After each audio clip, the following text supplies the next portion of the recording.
Jangan sesali keadaannya. Untuk semua ada waktu Tuhan. Tetap setia mengandalkannya. Segala yang terjadi di hidupku, janji Tuhan menghidupiku selalu. Ku yakin, percaya ada waktunya Tuhan. Semua akan indah pada waktunya.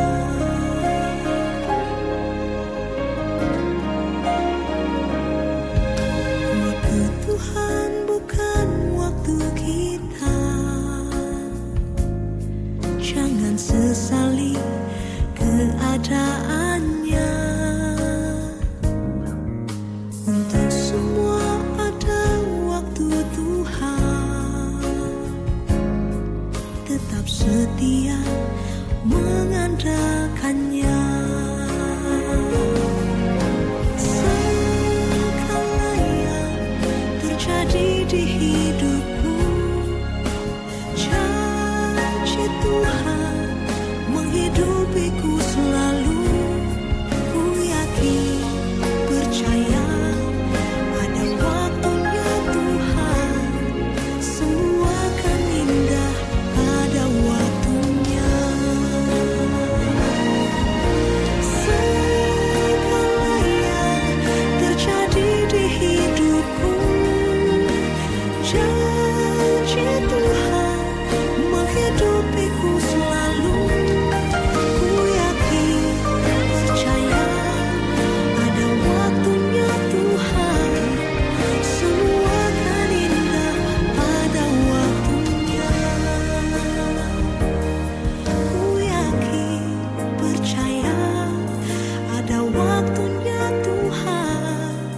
Semua akan indah pada waktunya.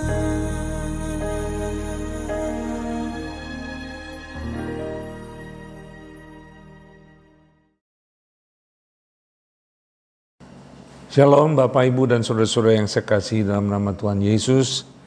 Kembali pada pagi hari ini bersyukur dan berterima kasih pada Tuhan bagi jemaat yang saya kasihi dari GBI Jalan Mutiara Bekasi, GBI Kalibaru Timur, dan GBI Wahana Harapan.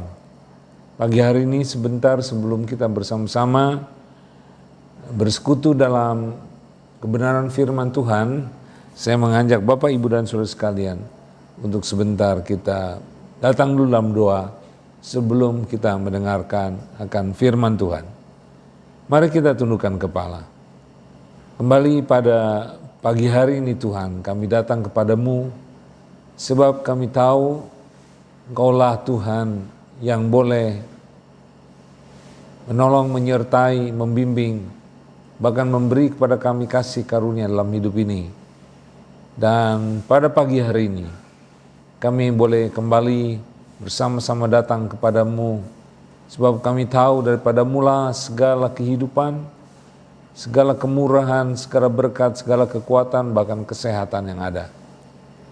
Dalam masa-masa Buah Khusus Jakarta, pada masa PSBB penyesuaian transisi yang ada, buat hamba-Mu tetapi juga bagi seluruh umat-Mu yang ada di Bekasi, biar Tuhan tolong dan sertai, agar boleh diberi akan hikmat, kemampuan, dan sebelum kami mendengarkan firman-Mu, kuduskan hidup kami dengan kuasa darah-Mu dari segala kelemahan, keterbatasan kami, dan penuhkan kami dengan Roh-Mu, biar pengurapan-Mu menyertai kami pada pagi hari ini, dan hamba-Mu menyerahkan akan pemberitaan firman Allah ke dalam tangan kasih dan kemurahan-Mu.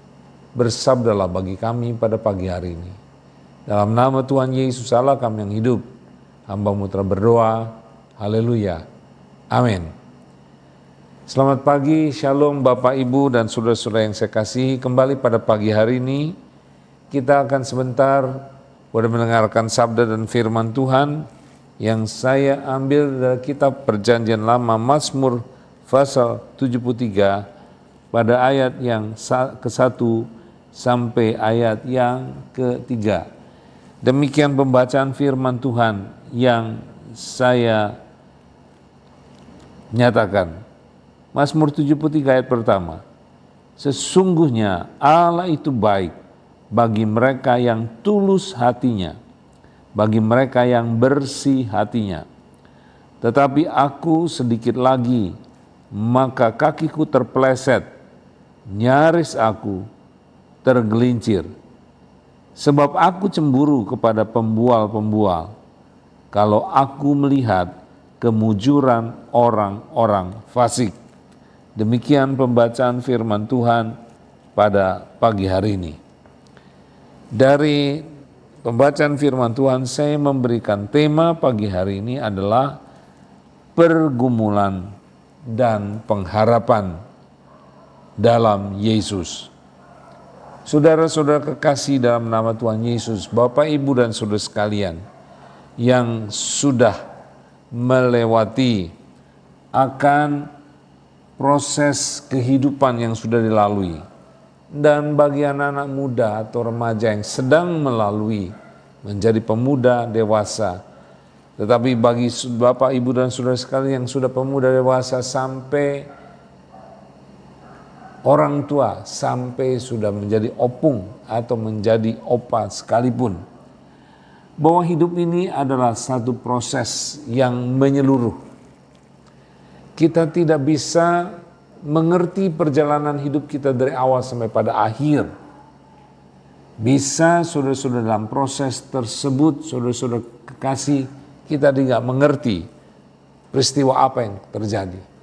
Siapakah di antara kita yang bisa mengungkapkan peristiwa corona sehingga pemerintah mengambil satu kebijakan yang cukup baik untuk rakyatnya?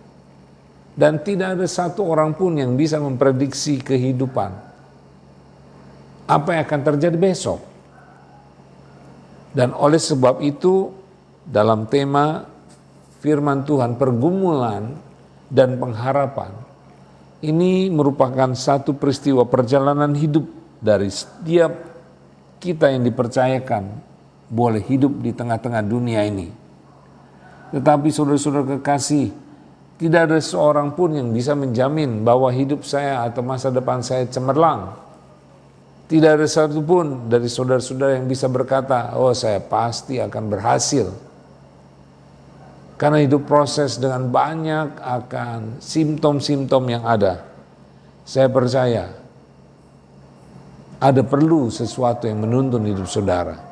Bukan saja semata-mata orang tua, bukan semata-mata ilmu yang sudah tuntut. Bukan semata-mata saudara-saudara kekasih bacaan-bacaan buku yang sudah tuntut. Tetapi saudara-saudara, saya percaya, saudara percaya oleh Tuhan, kalau saudara boleh mempercayakan Tuhan yang menuntun saudara sampai akhir, saya percaya di dalamnya ada pengharapan dalam hidup kita sampai akhir.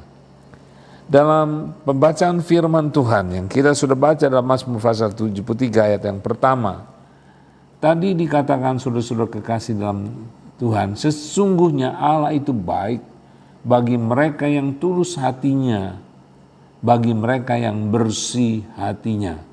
Saudara-saudara kekasih, bagi saudara yang tulus hatinya, bagi saudara yang bersih hatinya, Allah itu pasti baik. Artinya apa saudara-saudara kekasih? Mari kita boleh membuka diri kita, mengevaluasi diri kita, potensi kita, kemampuan kita, bagaimana saudara-saudara kekasih bisa hidup berdasarkan kemampuan yang ada, yang kita bisa nilai masing-masing kehidupan kita. Kita bukan hidup yang bersifat perjalanan dengan melihat menengok orang lain, apakah saudara, apakah keluarga, apakah teman. Kenapa saya katakan demikian, saudara-saudara kekasih? Saudara dan saya, setiap pribadi keluarga akan melihat apa yang disebut televisi, di sana banyak iklan. Apakah kita mau hidup dengan promosi iklan saja? Berapa banyak biaya yang akan saudara betulkan.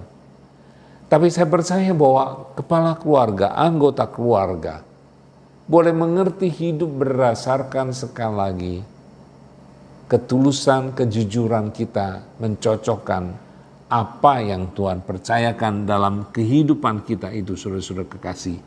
Sehingga jangan sampai dalam kehidupan yang saudara dan saya jalani, ada istilah dunia berkata, dengan pepatah berkata, saudara-saudara kekasih, besar pasak daripada tiang. Biayanya banyak dalam hidup ini, tapi pendapatannya tidak mencukupi. Hutang kiri, hutang kanan. Mari kita harus jujur dan tulus hati dalam menjalani kehidupan yang masih kita jalani. Jangan sampai saudara-saudara kekasih, saudara hidup dengan maunya apa yang kita jalani dengan maunya. Tapi coba apa yang terbaik yang kita bisa lakukan demi keseimbangan dalam hidup ini.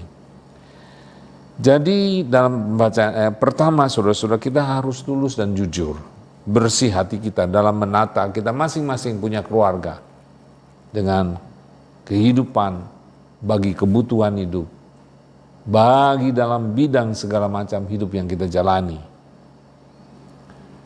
Yang kedua, saudara-saudara kekasih, mari saudara-saudara dalam hidup ini, saudara-saudara coba menimbang, menghitung, supaya hidup yang saudara jalani bukan hidup jasmani semata-mata, tapi di dalamnya ada kehidupan rohani.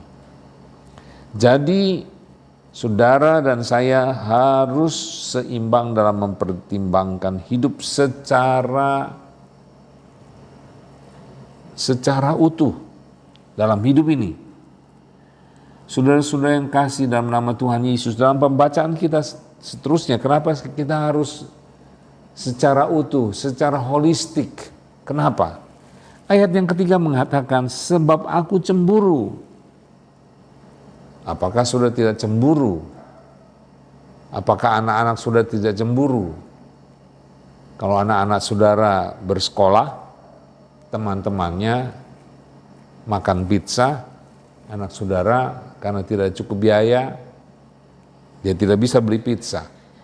Punya pengalaman, dari awal kebetulan kami berkeluarga, Tuhan tidak titip anak. Saya ingat waktu kami merawat anak-anak asuh, dari awal kami bicara, kami tidak beri jajan kamu, tapi kami akan menyekolahkan kamu. Walaupun anak-anak mengeluh, bibirnya kering. Ya, memang seperti itu harus kamu jalani. Kita mengajar kepada mereka untuk bersyukur dengan hidup, daripada bersyukur karena dapat makanan-makanan yang enak. Itulah sebabnya kalau dalam pasal yang kita baca tadi, jangan mengiri anak-anak kita, supaya jangan mengiri anak-anak kita. Pasti seperti ayat Mazmur 73 ini akan berkata, ayat yang keempat, sebab kesakitan tidak ada pada mereka, sehat dan gemuk tubuh mereka.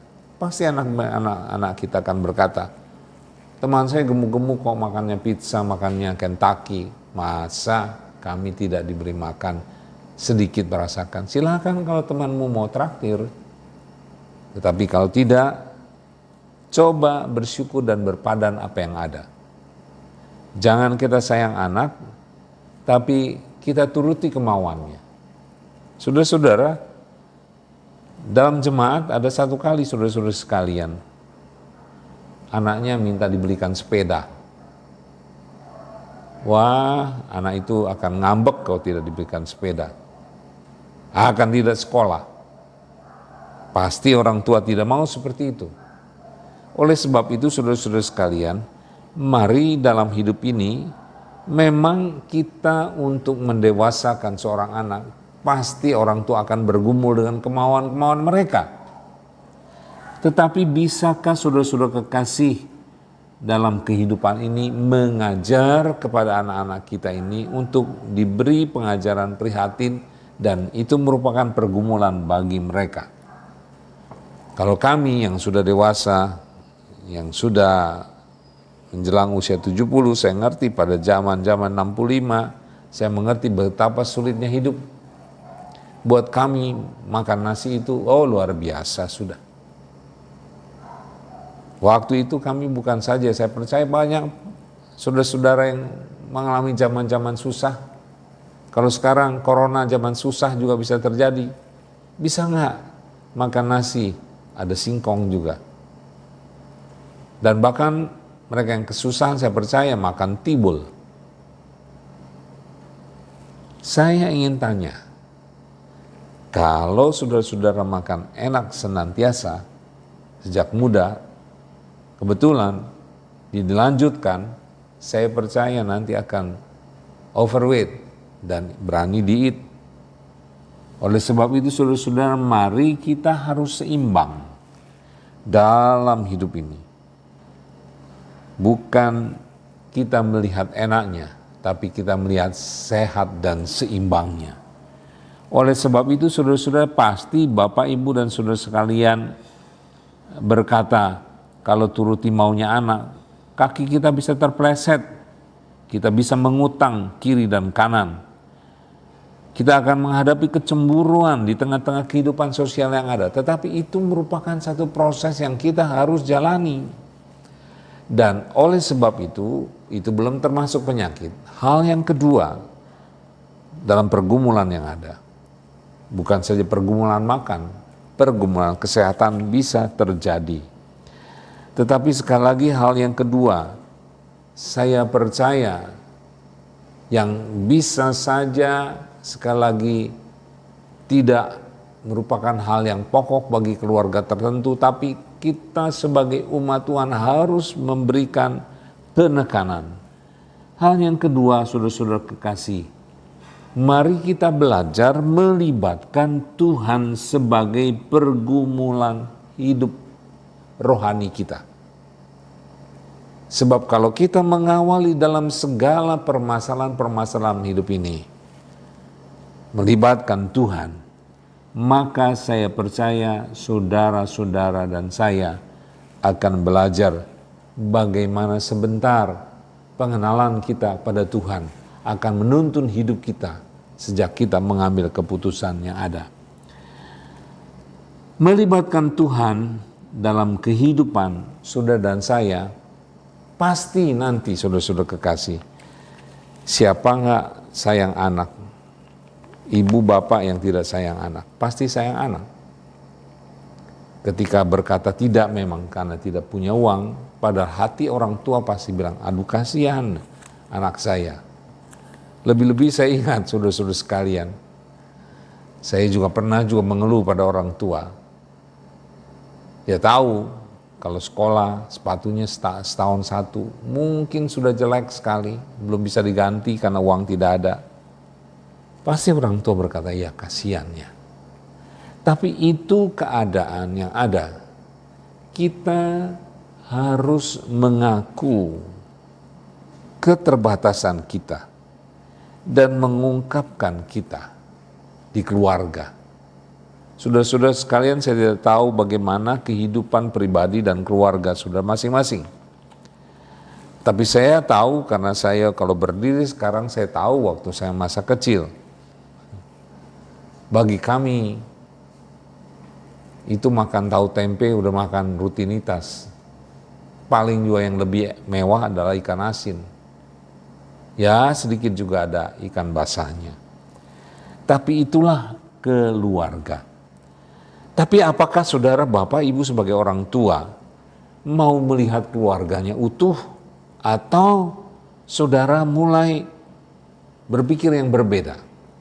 Sebab kalau saudara baca bala Mazmur 73 ayat yang ke-15, seandainya aku berkata aku mau berkata-kata seperti itu, maka sesungguhnya aku telah berkhianat kepada angkatan anak-anakku. Oh, bapaknya bilang, walaupun aku minim, ya aku mau sekali-sekali makan di restoran. Ya, aku makan di restoran, aku kenyang, aku pulang. Ya, biar anak-anakku makan ikan asin. Apakah orang tua tega seperti itu? Saya perhatikan ibu-ibu dalam persekutuan-persekutuan doa dalam rumah tangga. Ketika ibu-ibu makan, ada kue, maka ibu-ibu ya dengan jujur berkata pada yang mengundang dalam ibadah keluarga, Pak, Bu, kuenya lebih boleh nggak buat anak saya? Mungkin kue enak sekali, saudara-saudara sekalian. Tapi mari kita saudara-saudara kekasih orang yang percaya, tadi yang saya katakan, mulai melibatkan Tuhan, mulai mengenal Tuhan. Keluarga kami mengenal Tuhan karena ada persoalan sakit penyakit. Tapi itulah pintu gerbang kami mengenal Tuhan. Saya tidak tahu bagaimana Bapak Ibu dan Saudara sekalian. Ada yang mengenal Tuhan karena ada kecil dibawa ke sekolah minggu, orang tuanya walaupun belum. Tapi itu adalah pintu gerbang. Karena kita tidak tahu sampai nanti kita tua itu seperti apa kehidupan kita. Tetap terjaminkah atau berantakan? Bukan berarti kalau saudara punya dengan segala kelebihannya dan saudara akan akhiri hidup dengan segala kelebihannya. Ada yang orang tuanya segala punya kelebihan. Orang tua kami punya toko besar. Anak-anaknya sebelum itu terjadi apa yang disebut goncangan, habis toko besar. Anak-anaknya harus menghidupi dirinya sendiri. Dan saya percaya dengan banting tulang harus menjalani hidup ini. Oleh sebab itu, tadi yang saya katakan, Tuhan mengasihi kita sebagai pencipta, Dia ngundang kita untuk datang bersekutu. Yang kedua, dalam persekutuan bukan saja kita harus mengaku keterbatasan kita, sehingga saudara-saudara sekalian, saudara dan saya tidak mau menyangkal akan kehidupan keluarga yang ada. Kalau tadi istilahnya saudara-saudara kekasih pada ayat yang ke-16, 15 dikatakan, sesungguhnya berkhianat, kita tidak mungkin akan berkhianat atas keluarga kita, atas kebutuhan kita. Oh, kami waktu kecil bersekutu, tapi saya pikir kami tidak pernah menuntut orang tua setiap minggu harus ada ayam. Tidak. Sederhana. Tapi asal sehat, asal bisa baik. Ya, kalau makan enak, kami merasa kami perlu datang dalam pesta-pesta pernikahan. Itulah kesempatan yang ada. Sebab itu saudara-saudara kekasih dalam nama Tuhan Yesus, komunikasikan anak kita untuk hidup sesuai dengan keberadaan, dan orang tua harus menunjukkan kejujuran hati kepada anak-anaknya. Yang kedua, saudara-saudara kekasih, kalau saudara-saudara di dalam persekutuan, kalau memikirkan hidup ini, saya percaya masa-masa corona ini Bapak Ibu sudah lihat banyak.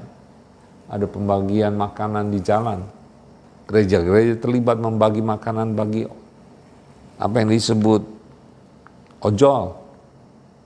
Apa yang disebut mereka yang tidak mampu, dibagi saudara-saudara sekalian.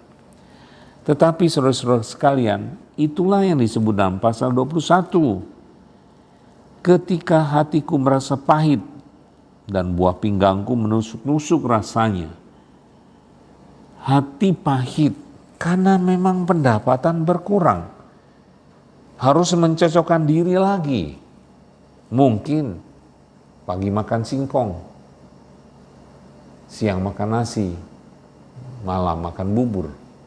Itu kan harus dicocokkan, tidak mungkin makan nasi sehari 3 kali. Hati pahit, dukungan tidak ada, pasti menusuk-nusuk rasanya. Kan dibagi toh makanan buat sekali makan, kan begitu. Sehingga saudara-saudara kekasih dalam kondisi-kondisi yang ada bisa terkatakan apa yang dikatakan ayat 22. Aku dungu, aku tidak mengerti. Seperti hewan aku di dekatmu. Bisa seperti itu saudara-saudara sekalian. Bisa merasa, aduh saya nggak diperhatiin orangnya, padahal saya punya kebutuhan. Tapi saudara-saudara kekasih, oleh sebab itulah kita perlu Tuhan. Perlu ada Tuhan. Dan oleh sebab itu saya juga berkata, gereja dalam kondisi saat ini seperti ini, kita harus tahu akan umat kita. Kita coba mengadakan keseimbangan. Untuk saudara yang berlebihan, mari berikanlah perhatian kita kepada mereka dalam masa-masa corona ini. Sembako. Oh puji Tuhan. Terima kasih kepada Tuhan lewat persekutuan kami. Kami boleh merasakan kasih mengalir lewat persekutuan dan lewat gereja. Tahun 65, masa-masa sulit gula, masa-masa sulit beras. Gereja mempersiapkan apa yang disebut, bukan gandum itu, apa yang disebut, saya lupa itu. Bulgur. Kami sekeluarga makan bulgur dari gereja. Sumbangan. Hampir 2 tahun. Kita toh corona baru memasuki 3 bulan. Mari dalam kondisi ini, saya percaya Tuhan sedang melakukan pembersihan dalam hidup rohani kita. Berani kita menyangkal diri ke Tuhan walaupun seperti ini. Berani kita saudara-saudara kekasih mengadakan sekali lagi penyangkalan diri, mengadakan rasa syukur walaupun seperti ini. Karena kenapa saya katakan rasa syukur? Toh bukan saudara sendiri yang mengalami, banyak orang bukan? Oleh sebab itu, agar supaya Tuhan kuduskan kerajaan surga nanti yang kita akan miliki bukan soal makan dan minum, tapi soal damai dan sejahtera. Biar Tuhan luluhkan segala hal-hal dalam kehidupan kita yang kita hanya maunya kita. Tapi kita tidak bisa menerima keadaan yang ada. Oleh sebab itu saudara-saudara kekasih, janganlah saudara menjadi tidak punya perasaan. Kalau ayat 22 katakan, jangan seperti orang dungu. Bahasa Inggrisnya bukan dungu, senseless. Tidak punya rasa dalam hidup ini.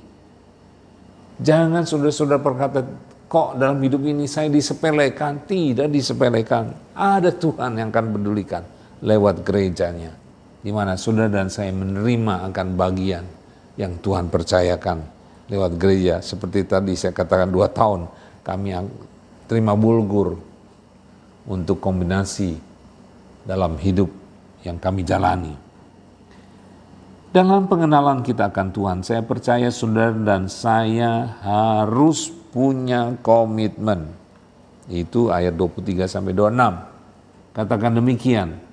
Sehingga ayat 23 berkata dalam kehidupan saudara dan saya, tetapi aku tetap di dekatmu Tuhan dan memegang tangan kananku.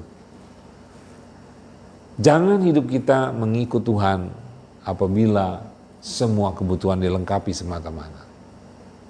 Belajar kita komitmen pada Tuhan. Sebab ketika saudara belajar komitmen kepada Tuhan, saudara akan lebih kuat nanti. Sehingga tadi ayat 23, aku dungu tadi tidak mengerti, nggak punya perasaan apa ya Tuhan, walaupun aku dekat gitu loh.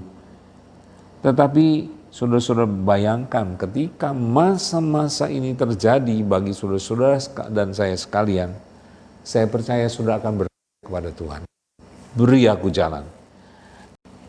Saya teringat saudara-saudara sekalian ketika kami membawa retreat anak-anak remaja pemuda. Waktu itu saudara-saudara sekalian, panitia konsumsi berkata kepada saya, Pak, ini menunya apa Pak? Soalnya kalau menunya bikin goreng telur, maka Bapak kan sudah tahu anak yang datang 25 orang. Telurnya sisa 10 butir Pak. Tapi kalau mau cari ke pasar, pasti masalah uang lagi, tapi masalah kembalinya nggak keburu mereka makan pagi nggak salah, atau malam. Saudara-saudara sekalian, waktu itu di bagian konsumsi, ibu-ibu kumpul, kemudian ibu-ibu bicara soal itu, dan ada salah seorang ibu, "Pak, gampang Pak, nggak apa-apa buat 25 anak walaupun telur 10. Cuma ibu itu tanya, "Ada nggak Pak bawa terigu?" "Oh, terigu ada." "Wah, udah beres lah Pak." Jadi saya ingat betul, ibu-ibu akhirnya siapkan telur goreng, telurnya dicampur dengan tepung terigu untuk 25 orang. Telurnya bukan rasa telur semata-mata, tapi telurnya seperti rasa martabak. Tapi namanya anak-anak, saudara-saudara, habis semuanya juga. Karena memang kalau retreat di puncak agak dingin, jadi lapar, jadi habis semuanya. Jadi saudara-saudara yang kekasih, saya percaya kalau saudara dan saya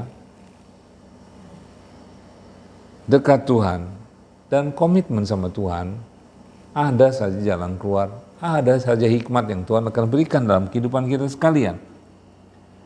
Sebab itu saudara-saudara kekasih dalam nama Tuhan Yesus, bahwa kalau kita komitmen dengan Tuhan, maka di dalam hati hidup setiap orang yang percaya, dalam mengalami susah maupun senang, nanti akan tanpa terasa kita akan memiliki kerinduan dengan Tuhan.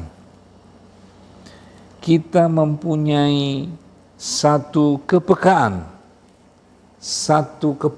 yang kita dapati ketika kita komitmen dalam Tuhan, baik susah maupun senang, baik cukup, terlebih kekurangan, kami tetap komitmen ikut Tuhan. Maka sudah akan memiliki apa yang disebut kerinduan, bersekutu dengan Tuhan. Dan kita akan memiliki kepekaan dengan Tuhan. Sehingga saudara-saudara akan terasa apa yang saudara akan nyatakan kepada Tuhan. Coba dapat saudara bayangkan demikian. Siapakah gerangan ada padaku di sorga selain Engkau? Ini kan diungkapkan pada waktu mereka berada di dunia. Engkau Tuhan, aku komit. Engkau Tuhan peganganku dalam hidupku. Engkaulah Tuhan sebagai penuntun hidupku, baik susah dan senang. Aku tetap pegang Engkau. Dan keyakinan itu sangat-sangat membentuk dan sangat-sangat menjadi bagian hidup yang kita miliki. Satu kepekaan yang kita miliki. Jadi bagi saudara-saudara sekalian, pergumulan itu adalah bagaimana kita boleh memperoleh kepekaan dan boleh memperoleh apa yang disebut kerinduan dengan Tuhan. Dan itu bisa kita nyatakan sementara kita ada di dalam dunia ini. Jadi mengikut Tuhan saudara-saudara sekalian, bukan berarti semua jalan oke tanpa segala pergumulan. Itu namanya bukan mengikut Tuhan. Itu maunya sendiri. Oleh sebab itu saudara-saudara kekasih, sekali lagi kita harus komitmen dalam pengenalan kepada Tuhan. Baik susah maupun senang. Dialah pedoman dalam hidupku. Poin yang ketiga saudara-saudara sekalian. Di samping kita mengenal Tuhan, lewat sekali lagi pengakuan kita, lewat kita sekali lagi saudara-saudara kekasih, memperkenankan Tuhan untuk kita belajar menyangkal diri dalam pengikutan pada Tuhan, maka kita harus sekali lagi menjadi bagian persekutuan umat Tuhan.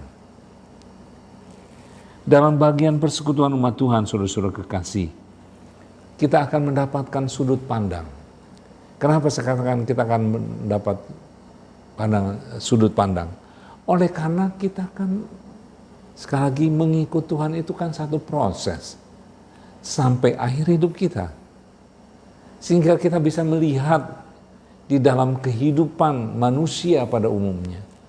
Sebagaimana tadi saya bersaksi, engkong saya itu waduh tokonya besar, tapi tidak bisa turun sampai anak dan cucunya. Karena dirampok, habis-habisan dan kita harus mandiri. Oh, jadi kita sekali lagi tidak bisa menjadikan pedoman tuntunan hidup apa yang kita miliki, materinya. Tetapi kalau dalam hidup saudara memiliki Tuhan Yesus, maka sekali lagi saudara akan tetap stabil dipelihara. Walaupun saudara harus mandiri. Karena sekali lagi kita mendapatkan pengertian atau sudut pandang sehingga kita mengerti secara jelas akan hidup ini. Andalkan Tuhan, bukan andalkan siapa-siapa. Anak sementara kecil, andalkan orang tua. Orang tua dalam mendidik anak, andalkan Tuhan dalam hidup ini. Saudara-saudara kekasih dalam nama Tuhan Yesus, itulah saudara-saudara kenapa kita dapat sudut pandang. Ayat ini berkata, sampai aku masuk ke dalam tempat kudus Allah, aku memperhatikan kesudahan mereka. Kayak pada masa-masa tahun 98, apa yang disebut konglomerat berguguran. Kalau kuat, kalau tidak kuat, siap-siap masuk rumah sakit, grogol. Karena kita mengandalkan apa yang kita miliki dalam bentuk materi. Tapi kalau kita mengandalkan Tuhan, itulah jaminan dalam hidup kita. Kita tidak takut, kita bangun, bangkit, berdiri. Karena saudara masih diberi kemampuan, saudara masih diberi kehendak, saudara masih diberi akan anugerah Tuhan. Oleh sebab itu saudara-saudara, biarlah saudara menjadi bagian dalam persekutuan umat Tuhan. Saudara akan mendengar kesaksian-kesaksian daripada anak-anak Tuhan yang memang pada waktu mengalami kebangkrutan, bagaimana Tuhan kembali memulihkan. Saudara akan dengar, kalau bukan orang-orang percaya, maka ketika mengalami kebangkrutan dia pusing, dia tidak bisa memikirkan, dia tidak bisa terima. Dia perlu ke dokter, sampai ke dokter jiwa pun akhirnya juga tidak mengalami jalan keluar. Sebab itu saudara-saudara, persekutuan umat Tuhan di mana saudara dan saya berada, kita melihat banyak mereka yang sharing, banyak mereka bersaksi dan kita punya pandangan yang baru tentang kehidupan yang kita masih jalani ke depan. Dan bagaimana Tuhan membukakan segala anugerahnya. Dan oleh sebab itu saudara-saudara kekasih, menjadi bagian dalam persekutuan dalam jemaat sangat penting. Lebih-lebih saudara-saudara dalam satu persekutuan keluarga, persekutuan rumah tangga, diperkenankan kesaksian. Dan saudara akan dengar akan kesaksian di mana saudara-saudara kekasih, orang dibuka jalan dalam mencari pekerjaan, orang dibuka jalan dalam menghadapi kesulitan, dibuka jalan dalam banyak hal. Kita akan peroleh itu dalam persekutuan. Saudara-saudara kekasih dalam nama Tuhan Yesus, oleh sebab itu saya ingatkan, jadi kalau kita melihat kondisi keadaan di mana saudara berada, saudara boleh berteman. Jangan berteman semata-mata saudara-saudara pada orang-orang yang cukup dan berada. Jangan saudara juga menyepelekan orang-orang yang tidak cukup. Mari kita coba belajar, baik susah, baik cukup, baik kurang, kita belajar untuk kenal mereka. Kalau mereka itu berkelebihan, kalau saya katakan dalam materi, Tuhan ingatkan lewat firman-Nya. Ayat 18, sesungguhnya di tempat-tempat licin kutaruh mereka, kujatuhkan mereka sehingga hancur. Bukankah banyak 98 yang hancur? Ini sebentar kita belum tahu akhir corona ini. Berapa banyak perusahaan-perusahaan yang tutup. Bahkan karyawan sekarang yang kita kenal, kok nggak masuk kerja? Iya, saya sudah kerja, seminggu masuk, seminggu nggak masuk. Gimana gajinya? Ya dipotong. Ada yang bergiliran, satu hari masuk, satu hari tidak, dan lain sebagainya.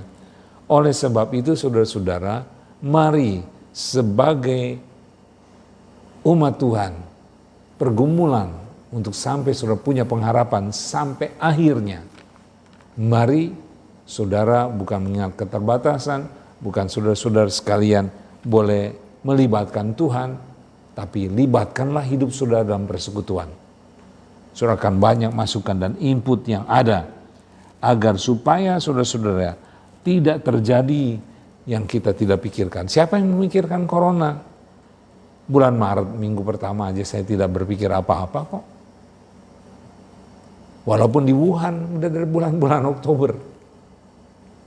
Dan kita pikir, masa bisa masuk di Indonesia, kan tropis iklimnya. Tapi nyatanya juga masuk. Saya nggak tahu sekarang udah berapa puluh ribu di Wisma Atlet. Nah, oleh sebab itu saudara-saudara sekalian, jangan sampai terjadi pada ayat 19. Betapa binasa mereka dalam sekejap mata. Saya berharap umat Tuhan jangan ada di sana.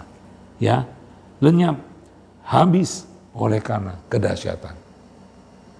Kita tahu kan konglomerat dari Portugal, punya bank besar, punya uang banyak. Ketika corona, dia seorang diri megap-megap sampai mati. Sampai anaknya bilang, ya kasihan papa, kita tidak bisa berbuat apa-apa dengan nyawanya, walaupun uang banyak. Sebab itu saudara-saudara, dimasukkan dalam hidup kita menjadi bagian dari persekutuan umat Tuhan. Sehingga saudara terbina iman di dalam persekutuan umat Tuhan. Jangan cuma gereja, cuma hari-hari biasa. Hari-hari Minggu. Kaum bapak ada hari kaum bapak. Ibu-ibu ada kaum ibu. Anak muda juga demikian seterusnya. Libatkan diri. Bergaul. Sehingga saudara di sana sudah boleh dikuatkan. Lewat kesaksian-kesaksian yang ada. Oleh sebab itu gereja memang saya usulkan karena sudah padat dan terlalu banyak. Kalau bisa pada ibadah umum tidak ada kesaksian, tapi dalam komisi-komisi saudara dengar kesaksian. Orang yang dibukakan jalan pekerjaan, orang yang disembuhkan, orang yang diberi jalan keluar ketika ujian, orang diberi jalan keluar ketika sakit, orang diberi jalan keluar, dijawab oleh Tuhan ketika mengalami kecelakaan, dan seterusnya. Mari pagi hari ini, sebelum kita masuk dalam perjamuan kudus, saudara dan saya diingatkan akan keterbatasan kita, akan potensi kita yang terbatas, akan sungguh kita tidak mengerti apa yang terjadi besok. Kita tidak akan tahu. Tetapi kita mau melibatkan Tuhan. Dan setelah kita melibatkan Tuhan, kita boleh sama-sama masuk dalam persekutuan umatnya. Sebentar kita akan bersama-sama sesuai dengan apa yang merupakan pedoman dari Gereja Betel Indonesia. Sebulan sekali kita mengadakan perjamuan kudus. Mari pada pagi hari ini kita pegang roti di tangan kanan dan pegang anggur di tangan kiri. Kita masuk sebentar di dalam doa. Kami datang kepadamu Tuhan. Kami tidak ingin menjalani hidup ini dengan apa mau kami, apa menjadi kekuatan kami, apa yang menjadi potensi diri kami. Tapi kami belajar lewat firman Tuhan. Karena perjalanan hidup ada pergumulan. Sebagaimana kami sekarang mengalami pergumulan corona. Kami tidak tahu sebelumnya. Tetapi kami tahu kami punya Tuhan sebagai pedoman dalam hidup kami. Oleh sebab itu Tuhan, kami tidak tahu keberadaan seluruh sidang jemaat-Mu, hati apa yang sedang digumuli oleh umat-Mu, tapi kami datang padamu. Kami pegang roti yang merupakan tubuh-Mu yang dihancur-hancurkan bagi dosa kesalahan kami. Dan anggur melambangkan darah-Mu yang dicurahkan bagi pengampunan dosa kami. Apapun yang menjadi pergumulan dalam pekerjaan, dalam sekolah, dalam sakit, penyakit, dalam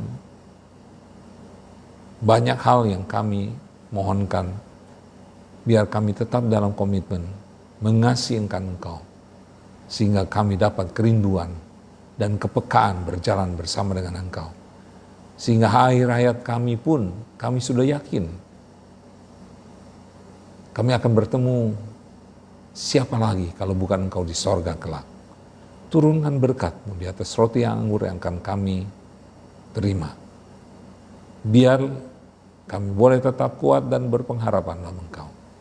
Dan hamba-Mu menyerahkannya di dalam doa. Dalam nama Tuhan Yesus Allah kami hidup, kami berdoa. Haleluya. Amin. Kita pegang roti di tangan kanan naikkan tinggi di atas kepala dan dengarkan firman Tuhan sebelum kita masuk dalam perjamuan kudus ini. Saya bacakan demikian bunyi firman Tuhan pada pagi hari ini.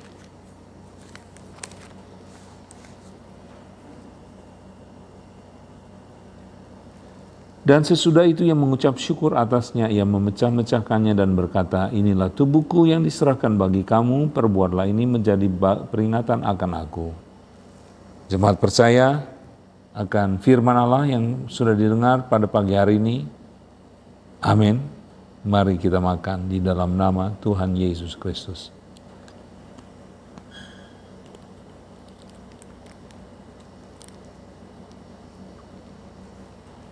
Kita angkat anggur.